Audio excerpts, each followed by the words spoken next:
It would be easy, and I can tell you it's very tempting to stand here tonight and talk about all the good things that are happening in Utah and the continued accolades that come our way almost daily. There's certainly plenty to share. I mean, our economy is far better than anyone expected as we continue to lead the nation in job and population growth.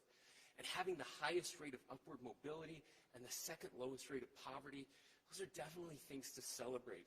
But I don't believe the people of Utah elected us to pat ourselves on the back. A wise person once said that we should go into government to do, not to be. And this pandemic has shown us that after celebrating 125 years of statehood, there may be some cracks in our foundation that need our attention. The Constitution of our state guarantees a high-quality education, and yet I fear that is not happening in every corner of our state. We all agree that it is better to teach a man to fish than to give him a fish. There's nothing controversial about that.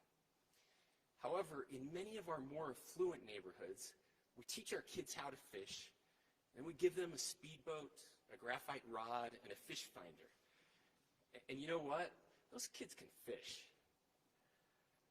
But in too many of our rural communities and communities of color, we give kids a stick and a string, and then we can't figure out why they don't catch as many fish. You see, education has always been called the great equalizer, but it can't be that way if our kids are not treated equally. Ladies and gentlemen, I truly believe that this concept of educational equity is at the heart of so much of the pain and division in our country right now. A high-quality education can change everything. It's the key to unlocking intergenerational poverty.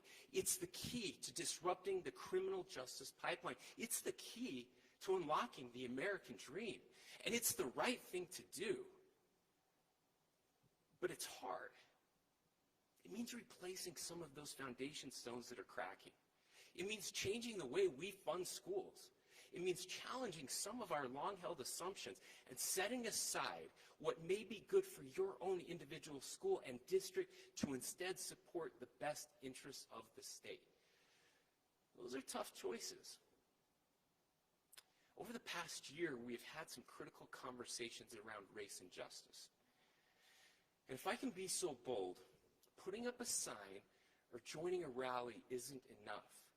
The best way we can bring to life the American promise of liberty and justice for all is to make sure that every single child, brown or black, rural or urban, has the same opportunity as every other child.